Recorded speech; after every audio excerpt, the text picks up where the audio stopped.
An engine echoes through the darkness. A roar vibrates through Yui's body as she accelerates through a thick churning fog across a wasteland of crumbling pagodas and buildings. She passes a wrecked motorcycle on the side of the road. Not far from the bike, a rider tries to stand but collapses on a shattered leg. She can't stop. She won't stop. She needs to win. She needs to reach the... She's not sure anymore. She looks left and right as she zips past the ruins of her hometown. She passes the same rider again, trying to escape the blazing wreck. Doesn't make any sense. Nothing makes sense. A demon yells in the fog. Seems like he's right behind her, lurking in the fog, waiting to jump out at her. She maneuvers through piles of flesh and gore of fallen riders, burning and sending puffs of swirling smoke up into the darkness. She yells helplessly, and the dead, smoldering riders begin to evaporate into a column of light breaking through the darkness. A rider suddenly stands in front of her. She skids, loses control, and tumbles over the road. Her insides feel like mush. Things are broken everywhere. Cracked bones rip through her skin, spitting out black, warm fluid. She tries to rise, but a bone jutting out of her black jeans won't let her stand. Like the fallen rider she ignored, she's broken, helpless, and soaked in gasoline. Misato studies Yui closely. To dream of fog and darkness means you see yourself as an imposter, perhaps even a failure. Yui nods and absorbs her friend's interpretation. Misato sips her beer. To see light means you'll overcome whatever is holding you back. To dream of a crash or a dead end could mean the death of something you want, something you wish for. Yui sighs and doesn't know if she wants to hear all this. The demon? The Oni? Why was it chasing me? Misato nods. The Oni could mean you're struggling to maintain your humanity as you chase your dreams. That you may be torn between right and wrong, between good and evil. Misato laughs to herself as she finishes her beer. Maybe winning isn't everything. Maybe you're greedy. Maybe you're trying to swallow an ocean when a glass of water would suffice. Yui scoffs. Greedy? I'm broke and you're paying for the beers. Misato shakes a drunken finger at her. Greed isn't just about money, Yui. It's about wanting more of anything. More races, more trophies, more fame. Maybe your need to prove yourself is killing something in you that doesn't want to die. Yui sighs and downs her beer. Enough stupid talk and more drinking. Behind her dismissive smile, Yui believes her nightmare has nothing to do with ego or greed, but the anxiety of not having the money to pursue her dream. Maybe winning isn't everything. Might not be everything, but it is rent money and groceries and beer for the next few weeks if she wins the Secret Four. But before she can win, she must be given a chance to race. Shinji, the favorite, has found a way to keep Yui out of the race, convincing the organizers that a female racer would undermine the Secret Four. It's chauvinistic, barbaric, dated, but it's also her reality. They're not used to someone of her caliber. Caliber? Shinji has no caliber. He cheats and humiliates and ridicules to get a psychological edge. She knows his game, and he knows he's going to have to race her one of these days. But for now, he tells them if she races, he won't. And since he's the current champ, they somehow believe they need him to attract the money. She's sitting out tomorrow's race, but she'll be there to cheer her good friend, Hiro. Shinji trash talks Yui as she fills Hiro's ears with fighting words. Fighting words, that's what her grandmother used to call them. Words with wings that filled the mind and lifted the spirit. Words. Words are more than words. They can build, they can destroy, they can empower. They can turn mice into gods and gods into mice. Shinji tells Hiro he's going to make an example out of him because he supports Yui. Hiro acts tough, but Yui sees those fear-heavy words crawling into his ear, feasting on his confidence and weighing him down. Shinji turns to Yui and makes fun of her hair, winks at her, and asks if she came to watch men ride. She doesn't dignify his shit with a comeback. She wants Hiro to win. But the termites have taken hold, and he's a shell of a rider on a bike about to crack. She whispers winning words in his ears like her grandmother used to do with her. But he doesn't know how to make those words work for him. He's lost, and the race hasn't even begun yet. 4 a.m. Yui watches Hiro speed off and take the lead. Shinji and others follow close behind. Maybe her words did help. Hiro rounds the bend. She watches Shinji race beside him and lean in. He leans in close, extends his arm, and touches Hiro's shoulder. Just touches him, not to push him or hurt him, but to annoy him, to distract him. Hiro swears, loses his focus, loses control. An instant later, he's skidding across the pavement with a wrecked bike, leaving a trail of sparks and oil. His helmet is disintegrating layer by layer against the rough pavement like sandpaper. He needs help, but the other racers speed past him, all trying to win the prize money. Hiro stands and staggers stupidly into the road. His helmet doesn't exist anymore, and his face has been razed to the bone. His mouth and lips are gone. They're just teeth where lips used to be. A shriek sends a shiver of fear up her spine as a car slams on the brakes, loses control, and hits her good friend. Yui accelerates through the fog with a red-eyed demon chasing her. She skids out of control, breaks her legs, and drags herself helplessly through the fog. Footfalls thunder toward her, shaking the ground with every step. She looks over her shoulder, but all she sees is the thickening fog. A boot crushes her hand. She looks up to face herself. Yui awakens in a hospital by Hiro covered in bandages with tubes sticking out of him. Authorities don't know it was an illegal race. If they did, they'd all end up in jail. She's not sure if Hiro can understand her, but she tries her best to comfort him.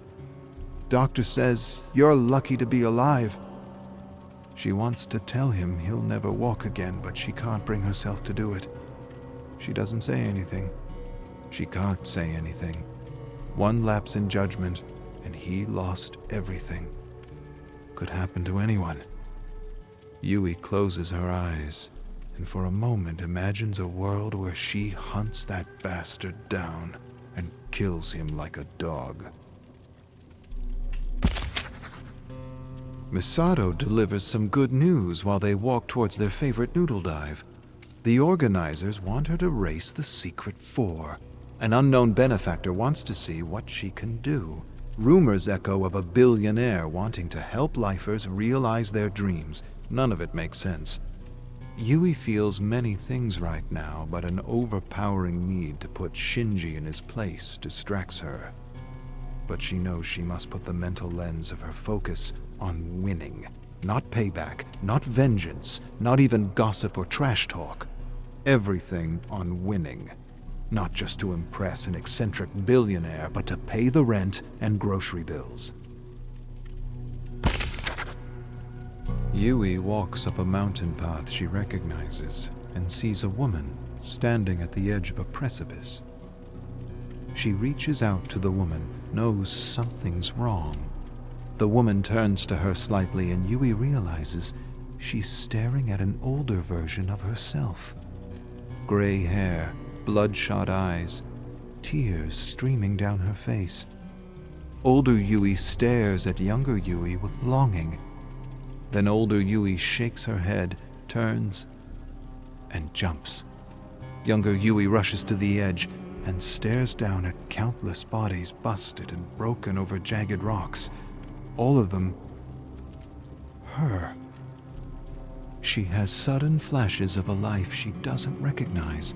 A life where she never left Hida or pursued her dream. A life where she became a teacher like her father. None of it makes sense. She covers her face with her young hands and screams, and suddenly wakes up in her bed, lying in a pool of sticky cold sweat. Misato smiles at Yui.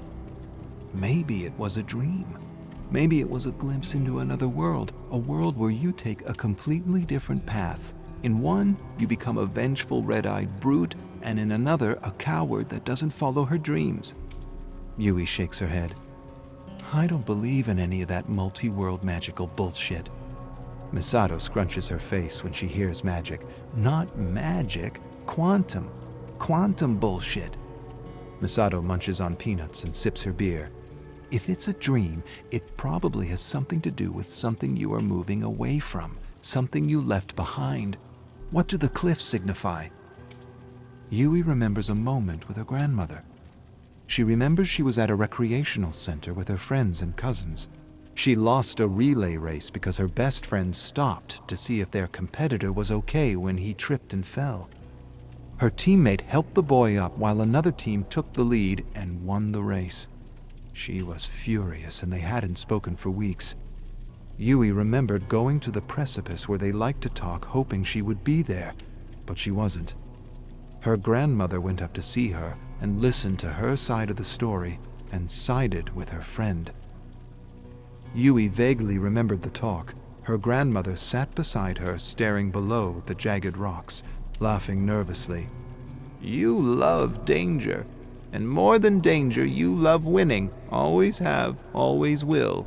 But winning isn't everything, Yui. Tell me, what's the use of winning if you lose all your friends?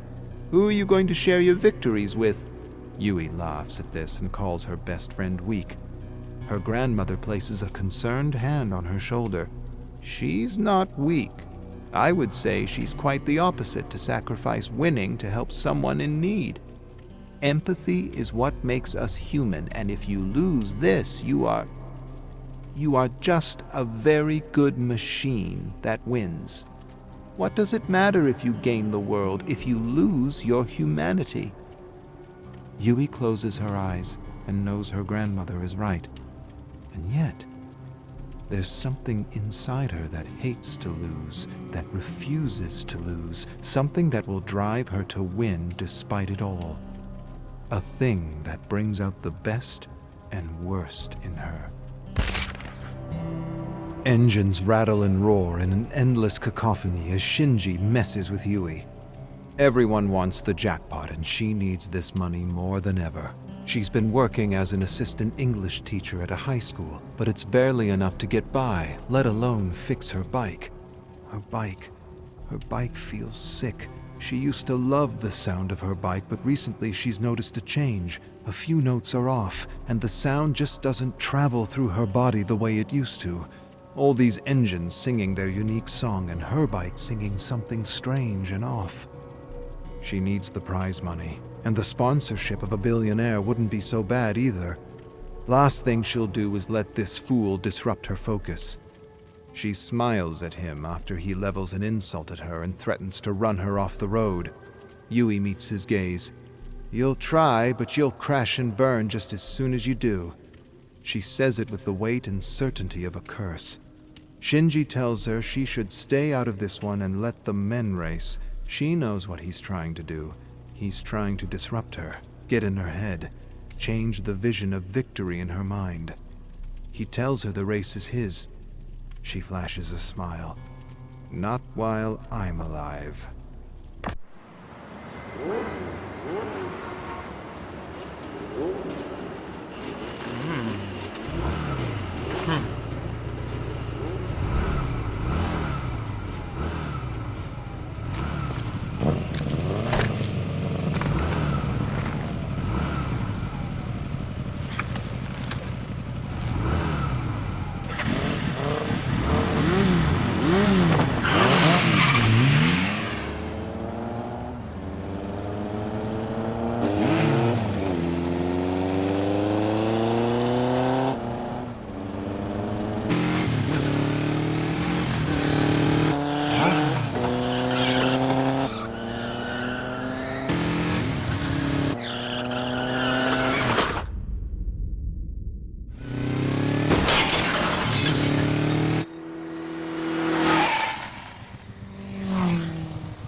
There is a reprieve this night in the asylum, and Sally does what any sane person would do.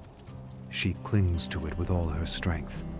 The weight that sits in her chest melts away, allowing for one starving breath. The scent of sweat and dusty linen is willed from her mind, replaced with memories of tomatoes and fresh soil. Her feet take her down the hall, heels clicking, echoing into an expanse of shadows. She does not allow herself to see the stains on the walls or the fracture in the window's pane.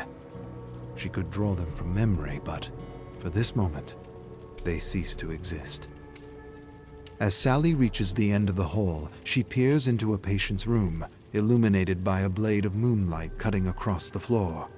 A young girl, sitting atop the bed, flinches at the oncoming shadow. Only as Sally walks into the moonlight does the girl release her grip on a bundle of sheets. Sally offers a sympathetic smile to her. The anxious girl. The asylum's file lists her name as Marion, but the staff have codes for each patient. The catatonic boy, the sweaty codger, the anxious girl. Everything they are summarized into 2 words.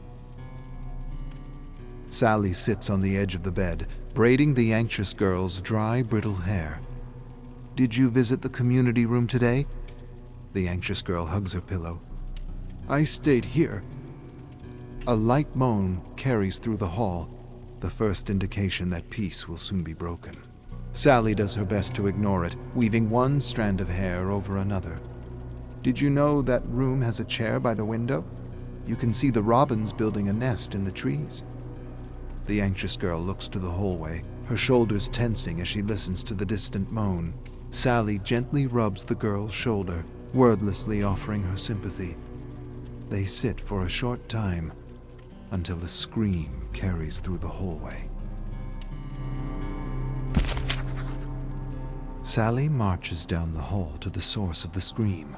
Patients, each in their own rooms, react, an interlude of cries and shrieks joining in, accompanied by the thumping of a head slamming into a wall. The volume builds louder and more chaotic until finally, as if reaching a crescendo, a patient howls. Sally rushes into a room, moving towards a hideously scarred woman restrained to the bed, whose scream slowly dies into soft, mirthful laughter. "Did you enjoy the song, sweet nurse? I call it Concerto of Lunatics." The asylum is wide awake now, alive, anxious. The scattered shrieks and moans of patients ricocheting through the halls. Sally's chest tightens as she struggles to breathe. Why must you rile them? The broken woman smiles beneath the swathe of bandages over her scarred face. Through 2 small holes, mismatched eyes, blue and orange, sparkle. "Oh, sweet nurse, what are the gestures for, if not a laugh?" Sally knows to step away, knows there is nothing to gain from arguing, yet she cannot restrain herself. They are humans, and sick as they may be, they deserve sympathy.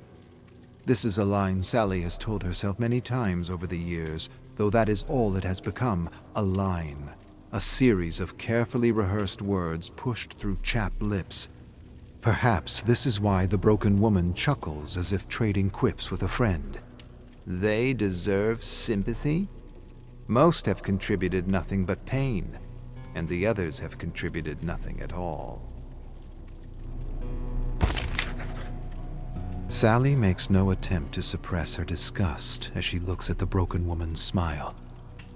You would criticize your fellow patients for bringing nothing to this world, yet what have you provided? The broken woman awkwardly sits up on her bed, pulling at her restraints like a restless marionette. I have provided more to this world than 1,000 missionaries. When I saw sickness, I did not coddle it, feed it, wipe the tears from its eyes. I cleansed it.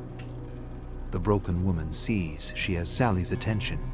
If we want humanity to survive, we must be its custodians, sweet nurse. And yet, we have allowed an infection to fester, the evidence pervading these walls.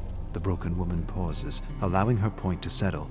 Shrieks and moans from the mentally insane echo through the halls. Sally feels her nerves tighten with each chaotic noise that comes her way. She has little desire to argue, yet duty compels. Are you not within these walls too? Would that not make you part of the infection? The broken woman smiles as if expecting this question. I am the solution, condemned to the halls of the infected. Like you, I was a nurse, but I serve not the patients, but the greater good. With one simple injection, I removed the weak from the gene pool. I watched them in their death throes, knowing my actions were backed by honest science so few have the strength to trust. And do you know what the courts called me for following logic? Insane. The days pass, but Sally's unsure how many. She always finds herself back in the asylum, tending to the frantic, the violent, the feeble. Down the hall, the bad man has slipped his restraints again. Like a wolf, he shows no motive but to prowl for the weak, and it appears he's found his prey. He drags the naked body of the rancid son by the ankles. Blood spills from the son's head. Sally does not know if the man is dead. Calling for help, she sprints down the hall with a syringe filled of sedatives. There are no other nurses to come to her aid. Financial restrictions have seen to that. She considers that she is running to her death this time, but there is something involuntary in her movements, as if she has become a spectator. The bad man lets go of the rancid son's ankles and turns his attention to Sally. He fails to notice Harvey Cavanagh, the plump orderly, round the corner behind him. Harvey slams the bad man into the floor as he's done to so many patients. Sally jabs a sedative into the bad man's neck. The bad man sags in place, and with a look of bewilderment, falls to the ground. The decrepit hall is silent. Sally looks over the scene at her feet. Cavanagh's sizable frame hefts up and down as he catches his breath, thick arms slung over the bad man who rests peacefully. The rancid son, either unconscious or dead, lies beneath them with Cavanagh's boot pressed against his nostril. The smear of blood from his head goes on for 30 feet down the hall before curling into an adjacent room. Sally laughs to stop herself from screaming. Sally finds herself in the broken woman's room. The mismatched eyes of the broken woman appear sympathetic as the sunlight shimmers over them, yet she speaks with sharpened words. Shame about that bloody disturbance yesterday. Boys like that are made a certain way, not built for civil society. The big brutish one, well, it is as plain as the skin on his face. And the other, oh, the other one hides it well. But have you looked at his family's name? That will explain everything. Sally wills herself to think of a gentle lake, lilies and... no. All she can see are the grimy asylum walls and bloody bandages. There are no gentle breezes to distract her, only the broken woman's voice, prodding deeper. Did you not have a husband, sweet nurse? I recall the newspaper article. Hand to heart, my dear, I cried at his unfortunate death. You would have had beautiful babies. To now be here, a widow of pure genes, serving the filth of the world. Such a turn of events. Sally gets up, leaving a bandage half-wrapped. Her feet shuffle imprecisely as she moves for the door. She tries to push her thoughts away, knows she shouldn't think it, but it is such cruelty. Her love was pure, her husband pure, and those who live in these halls are anything but. Yet these sick, twisted beasts receive the care and attention deserved to the man she lost. Her throat catches on each breath. Her vision blurs. She wants to run, but knows it's no use. No matter where she goes, she always finds herself back in these halls. With swirling thoughts, one stark realization breaks through. It is not she who keeps the insane confined to these halls, but the insane who confine her. She falls to the unforgiving floor. A lush green field dotted with salmon-colored lilies and patches of pine trees surround the lake. The colors are more vibrant than Sally remembers, and though it smells of fresh rain, the sky is clear. Andrew sits next to her on a blanket, his blonde hair nearly white in the sun. She wears the dress he had bought her. A symbol of my love, he had written on the card, and for a man of few words, it meant many. He wipes the grass stains from his calloused hands and turns to Sally. We should get home. The lake will still be here tomorrow. A cold breeze sweeps through the meadow, bringing with it the scent of sweat and dusty linen. She grips his wrist with both hands. Just one more minute. Please, one more. She hears saws ripping through lumber, the sound heightening with each violent slash. Tighter, she holds Andrew's wrist, pressing her head into his shoulder and bracing herself. An immense tree slams to the ground behind her, sending twigs and dirt into the air. One after another, they come down in booming, ground-shaking jolts. Sally coughs through a cloud of dust, keeping her grip on Andrew the entire time. A bead of blood trickles down his arm, coming to rest on her finger.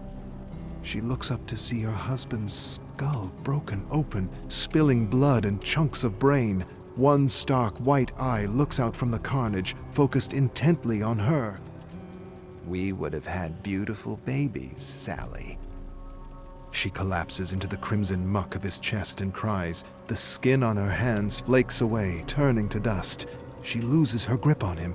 Everything she was, down to the dress she wore, decays, blown away in the wind. The sweaty hands of Kavanagh shake her as she awakes on the asylum floor. She's in the hallway again. The scent, the stains, her heels clicking. It's the same. Occasional moans and shouts carry from nearby rooms, short bursts of mania or terror that emerge and intermingle.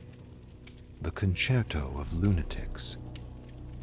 Sally enters the anxious girl's room and sits at the foot of her bed. The girl flinches, but after a second's pause, lifts herself up. Illuminated under moonlight, she offers a timid yet warm smile.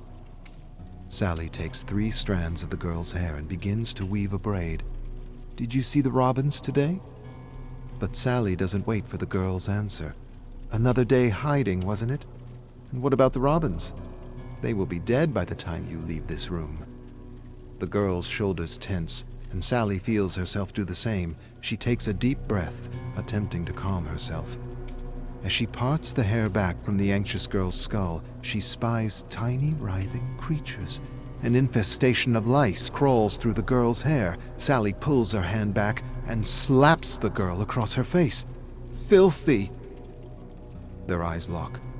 Confusion and startlement among them both. Tears trickle down the anxious girl's helpless face, wet chin trembling. Sally takes a step back. She thinks to apologize, to explain the stress she's been under, but something in her refuses. Filthy girl! She storms from the room. Sally, her face emotionally void, sits next to the broken woman's bed. She finds herself more and more in this position, listening to the woman ramble. The broken woman fidgets with her restraints, fixated on an unscarred piece of skin at the base of her hand. Purification comes in many forms. We must all make sacrifices. She curls a finger inwards and scratches at the clean piece of skin until it's torn off. For the most grotesque offenders, the genetic abominations, we must take extreme measures. Otherwise you get, well, the results surround you. Sally sits motionless, her tired eyes the only indication that she's conscious. The broken woman speaks as if chatting with a friend over tea. Do you know what I could do? I could tell you the ingredients for my special injection, the one I used on my patients. A quick little prick and they'll writhe as if a purifying fire burns within. A fitting way to deal with inhuman filth, wouldn't you say? Are you hearing me, sweet nurse? You don't have to be their servant anymore. Sally feels the asylum closing in on her. Whispers of paranoid lunatics spill through the cracks. She wonders how long she can walk this hallway, questions if it ever ends. She passes the catatonic boy in his wheelchair, staring deep into the walls. He gazes in her direction, though his eyes look through her. "Has the trial begun?" He lets out a scream, pausing as if having startled himself, then laughs. Harvey Kavana, the fat orderly, emerges from a patient's room and gives her a smile. The skin on his neck dangles as he moves, glistening with sweat. A thick coat of hair covers his arms and curls over the collar of his shirt.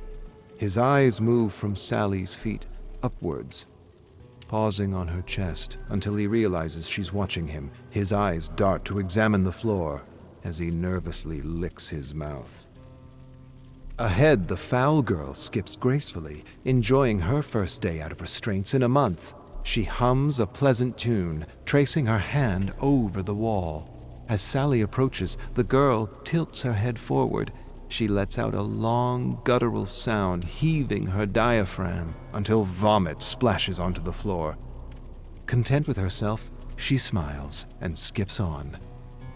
Sally continues, giving no thought to cleaning the mess.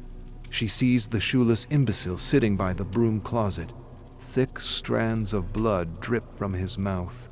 With precise rhythm, he slams his jaw into the door frame 6 times, digs at his gums, and pulls out a tooth.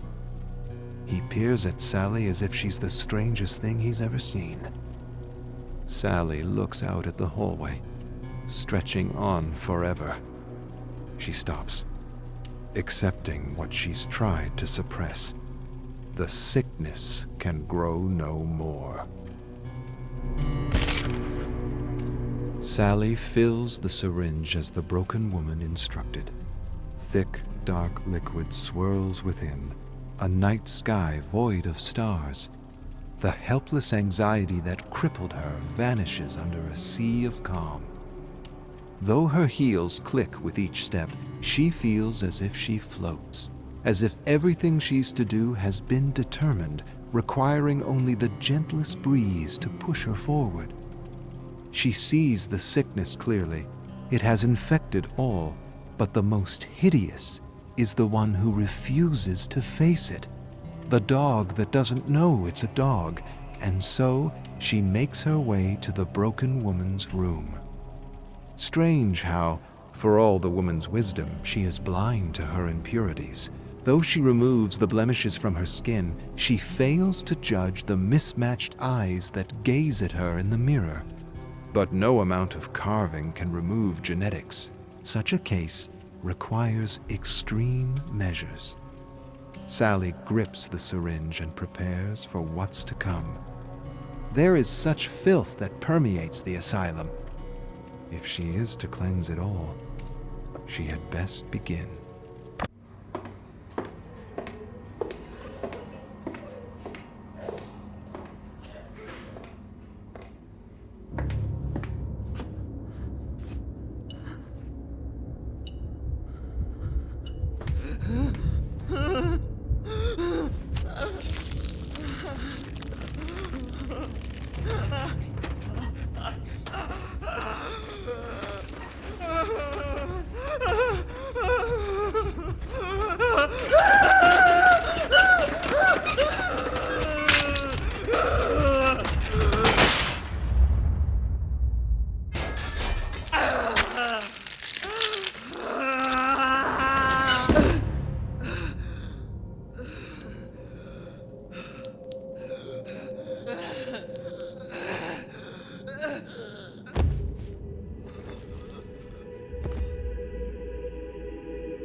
Arcus 2.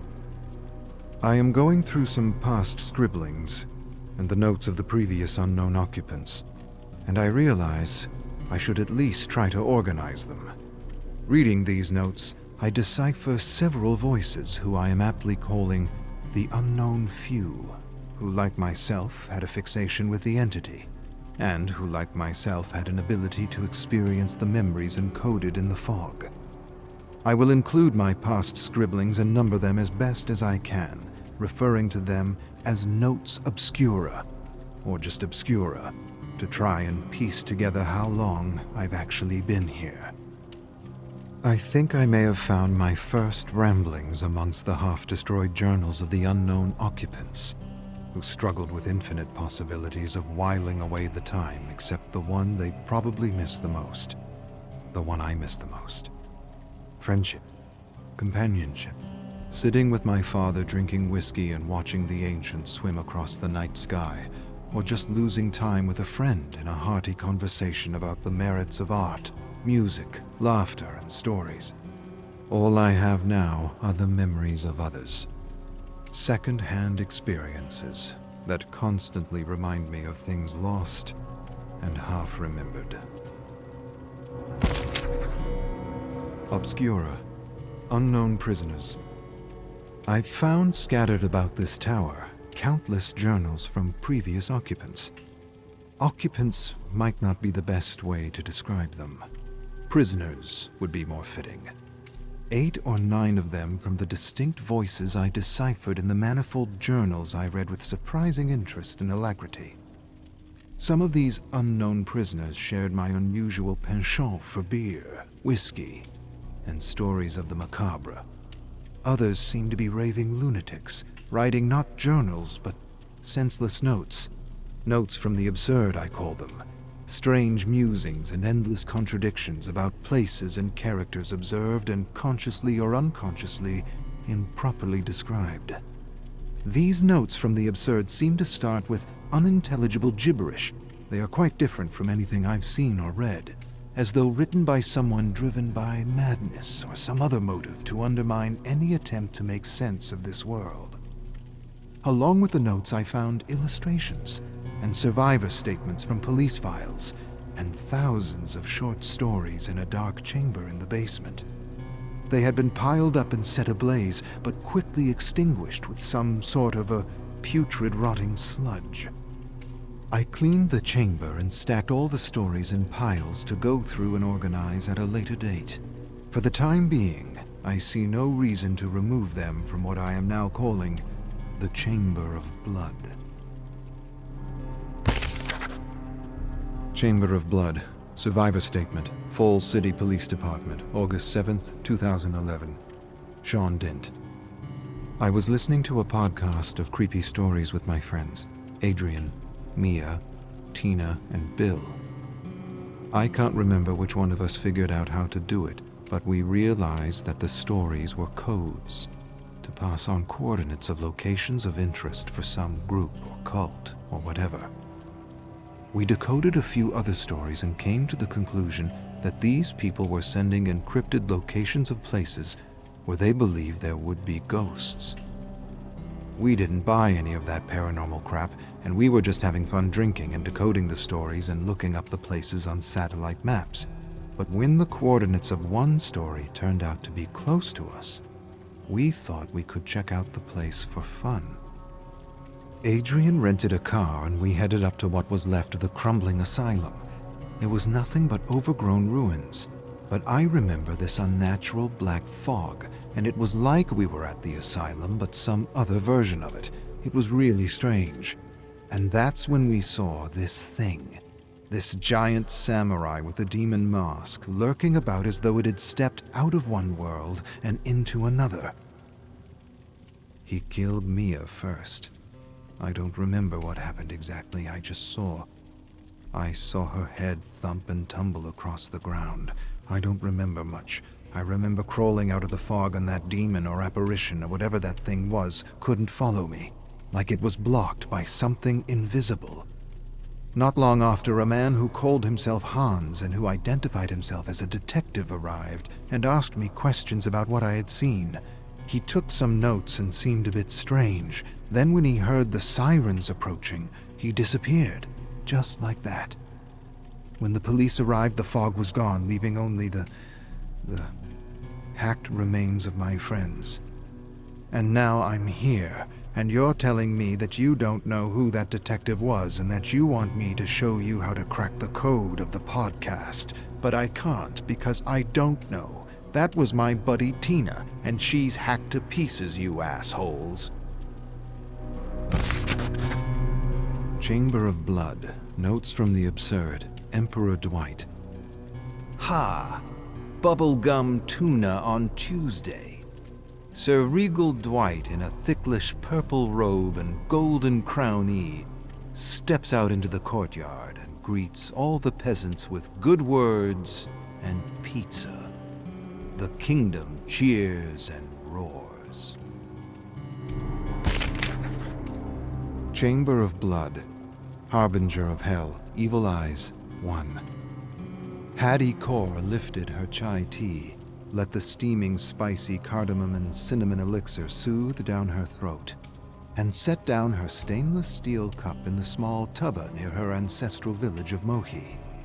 The tea warmed her insides, yet she shivered cold with a nameless terror that mocked and poked at her like a formless apparition, reminding her that all wasn't what it seemed, and that there were nameless things that went bump in the night. Ever since Hattie could remember, she had seen and heard things beyond the veil, and she even had vague recollections of the day her parents disappeared while they were vacationing when she was 5 years old. She remembered the whispers, the approaching darkness, and the sense that somehow they were in another reality. She didn't remember much about that time, but she remembered being taken in by her French-Canadian godparents, the Rois, who raised her with their son, Jordan. Now Hattie and her older stepbrother Jordan were in India, filming episodes for their fairly successful web series, Harbinger of Hell, with their uncle Stefan. A fan had sought them out after having watched one of their episodes about interdimensional overlaps which Hattie could sense, feel, and even explore if her focus was right and she was able to tune in, as she so often described her process. As their luck would have it, this mysterious benefactor had funded an entire expedition all over the world, giving her brother and uncle access to countless remote and classified areas of known paranormal activity and unexplainable disappearances. Hattie sipped her tea, listening to the villagers speak a language that reminded her of her disappeared father, and she suddenly heard a familiar voice and Quebecois accent that stood out from the rest, calling out her name. A moment later, Stefan entered the tubba with Jordan. "I found the site of the massacre," Stefan said. "Finish your tea and let's get out of here." Hattie sprang to her feet and followed her uncle and brother into the scorching hot day. Chamber of Blood. Harbinger of Hell. Evil Eyes. 2. The thugs were ambushed in the valley near the ruins of the old signaling fort, a turbaned man with a beard said. "I'm not sure what you hope to find here. Most stay away from this place like the plague." He stared at the older teens as if they were mad. "You should have returned to the hotel like your uncle. Nothing here but the eyes, and they're probably watching us right now." Hattie and Jordan didn't answer, or want to explain that their uncle didn't have the stomach for adventure, that he was more of a producer and that he was trying to finish off a horror novel he'd been working on for the last 10 years. Ignoring the guide's nervous ramblings, Hattie studied the white stone bricks of the ruined fort and the surrounding caves, with a strange feeling that they were being watched. The guide said, "The official story is a unit of British soldiers died fighting a band of thuggies." "And the unofficial story?" Hattie turned to him. The guide stared at her for a long moment. "The unofficial story is they turned their rifles and swords against each other. Something in these caves drove them mad." Hattie absorbed this and closed her eyes, while Jordan filmed the ruins and the caves, calming her heart and silencing her mind. She began to hear the rising screams and cries of people being butchered. When she opened her eyes again, she could see the scintillating orange residual memories of British soldiers cutting down thuggy rebels. One thug seemed to be holding something important in his hands as he escaped the massacre. She walked through residual memories and approached the thug, staring at a piece of broken pillar in his hand. The thug desperately clambered over the rocks and rubble, charging into a nearby cave with the soldiers in hot pursuit. Jordan stepped up behind her. "Did you see anything?" Hattie nodded and pointed at the cave the thug had run into. The guide raised his eyebrows. "And that's my cue to go," he said, turning his back on the siblings. "Not that I think you're both crazy, which I do, but I need to get home before my wife realizes I'm gone. It's my day to make rotis and pick up the kids from school." Hattie and Jordan watched the guide disappear down the rocky, sun-baked valley. Then they turned and approached the gaping mouth of the cave. For a long moment they stared into the darkness without saying a word. Jordan turned on the flashlight of his cell phone, and just as they prepared to enter, they heard the crunch of stone behind them. Brother and sister turned slowly to face the barrel of a rifle. Chamber of Blood, Harbinger of Hell, Evil Eyes, 3. 3 men speaking an ancient, unknown language forced Hattie and Jordan through the dark and seemingly endless cave with flickering flashlights to illuminate the way. Somehow these captors knew Hattie had a gift and were barking orders for her in broken English to lead them to the place where the thuggy rebel had hidden the relic. She didn't recognize her captors, but it wasn't the first time someone had forced her to find something with her special abilities. Hattie followed a trail of residual memories and whispers only she could see and hear. She could sense they were walking through an overlap of realities which heightened and reinforced her abilities in an inexplicable way. She followed the scintillating orange trail and froze when the residual soldiers suddenly disappeared. Then she started when the soldiers blinked back into existence, and she heard desperate screams as something she couldn't make out attacked them. "What is it?" one of her captors asked. "She's seeing something," Jordan said. "Let her do her thing." "This had better not be a trick." Hattie watched the indiscernible creature rip the soldiers into an unrecognizable mess of flesh and gore. The creature then snatched the thug and dragged him screaming through a series of interconnecting tunnels. She chased after the fading memory, entering a small cavern as she watched the thug release the relic as the creature dragged him into a smaller tunnel that she imagined led to a feeding den. Memories burned out like dying embers to reveal a cavern of human bones piled over thick, rotting sludge. She winced at the stench of fermented organs and fluids and waved a cloud of flies away from her face. Near one pile of bones was a corpse, still warm, flayed from head to toe, eyes missing, mouth transfixed in an agonizing scream. The captors stared at the corpse for a long moment before one prodded Hattie with the barrel of his rifle. "What the hell did this?" one of their captors murmured in disbelief. "There must be a bend in reality here," another captor offered as an explanation. Hattie noted that what she called an overlap, these men called a bend. It was clear that they had an understanding of other dimensions, and that somehow this piece of column was more than just a relic. "Where is it?" the leader prodded Hattie. "Where's the relic?" Hattie took a moment, then pointed at a pile of bones. "But it could also be in there." She motioned toward the tunnel that led to the feeding den. "Check the bones," one captor ordered the siblings. Jordan and Hattie kneeled in the sticky sludge and rummaged through the bones as the leader turned toward the shadowy tunnel. He inched close to the opening and flashed a blade of light inside. While the other 2 captors were dealing with flies and covering their noses, Hattie found the jagged piece of column and stealthily slid it over to Jordan. A sudden chatter of teeth and hissing made them all turn to the leader. He searched the darkness with a beam of light that suddenly, momentarily revealed a grotesque creature with a face covered by dozens, if not hundreds, of glowing red eyes. The leader brought the beam back to his face as the creature hissed and revealed a mouth filled with needle-like teeth. An instant later, the creature grabbed the flashlight and pulled the leader inside the den. The other captors stumbled, dropped things, and fired stupidly into the darkness. Hattie instantly grabbed a fallen flashlight, looked at her brother with wide, desperate eyes, and yelled for him to run! Chamber of Blood, Harbinger of Hell, Evil Eyes, 4. Jordan and Hattie rushed through the cave with the screams and cries of dying brutes echoing through the bowels of the mountain. What was that thing? I didn't get a good look, and I don't really want to, Hattie yelled, and she could see the sunlight ahead, but sensed they wouldn't make it. Keep going, she yelled, and turned to face the darkness with only a flashlight.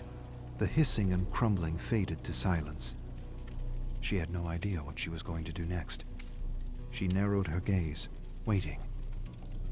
Teeth suddenly chattered, and 100 red eyes bore down on her. Hattie inched back and fell to the ground beside a skeleton holding a kukri in one hand and a revolver in the other. She instantly wrenched the weapons out of its bony hands and clambered to trembling feet. The creature approached, slowly, hissing and chattering, its terrible eyes fixated on her. She stared at long arms and fingers with claws like knives. She lifted her arm and aimed the revolver at its head. Then she pulled the trigger and... nothing happened. 100 eyes stared down at the revolver, then back at her. Shit. The creature hissed, then attacked with a roar. Hattie evaded. Terrible claws swished overhead and hit the wall. Bits of rock and stone rained over her. Covered in debris, she sprang up and ran, with the creature in pursuit. She turned in the gathering dust and instinctively felt the attack before it came, as she often did. With one quick thrust of her arm, the blade of the kukri severed the hand. The creature shrieked something terrible. Hattie seized the opportunity to sever the head, but the creature lunged away and the blade hit the stone wall. The kukri vibrated out of her hand, and she dove to the ground as the creature charged her. Tumbling away, Hattie instinctively grabbed a slab of stone.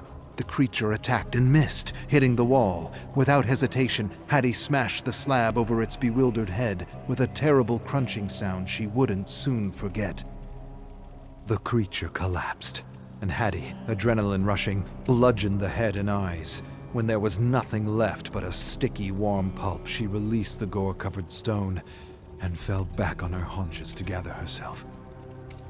But no sooner did she relax than she heard the rising crescendo of chattering teeth echoing through the darkness. With an almost defeated sigh, Hattie staggered to her feet. White fear flashed through her mind as the chattering and hissing grew louder and louder. Teeth clenched as thousands of red eyes flared up in the inky blackness of the cave. She backed away slowly, then spun on her heels and ran. Chamber of Blood, Harbinger of Hell, Evil Eyes, 5. Hattie charged toward the mouth of the cave with millions of eyes and chattering teeth on her heels. She felt the swipes at her back, but never wavered. She vaulted wildly out of the mouth just as one creature lunged at her. Hattie tumbled out of the cave as the creature hit an invisible barrier where the overlap of dimensions ended. She turned to see the dark mouth of the cave fill with scathing red eyes. Jordan stepped up behind her. "Helly Hattie does it again," he said with a laugh. Hattie gave her brother a dirty look. "Don't call me that," she said curtly. Even though he had meant no harm, it was a name along with the Harbinger of Hell children used to call her because bad luck, strange things, and unexplainable accidents seemed to follow her. Years of therapy gave her the courage to accept her abilities and to boldly call her series the Harbinger of Hell. Exhausted, Hattie sat on a sun-baked stone and watched the red eyes slowly disappear from the gloom of the cave. "Did you catch the creature on your shirt cam?" Jordan shook his head as he sat beside her. She didn't think he would, as creatures or relics from other worlds didn't register and often left blurs or glitches. Jordan sighed and handed over the relic they had recovered. "What do you make of it?" Hattie held it and felt great misery. In her mind's eye, she saw cloaked figures hiding pieces of the same pillar in another world. She shrugged and kept what she had seen to herself. Then she pulled out her cell phone and handed it to Jordan. He centered her in the frame and indicated he was filming. Hattie cleared her throat, mopped her forehead of sweat and soot, looked into the lens, and proceeded to address her online followers. My name is Hattie, and I was born with a wonderful curse. All my life I've attracted strange and unusual things, and when I was 12, I realized I was able to acquire insight to unexplainable events and otherworldly places. She took a moment to calm her racing heart. She swallowed her fear, remembered she had a series to sell, and forced energy and pep into her voice. What do you need to know about India? It's where my father grew up, and it's where I am today to explore the urban legends of this amazing country. Hattie took a moment to find her words. Our adventure begins in northern India, at a strange place locals call the Eyes, or the Valley of Evil Eyes, where hundreds have disappeared or died, including a unit of British soldiers in the 1800s. What happened to these soldiers? Where did they disappear to?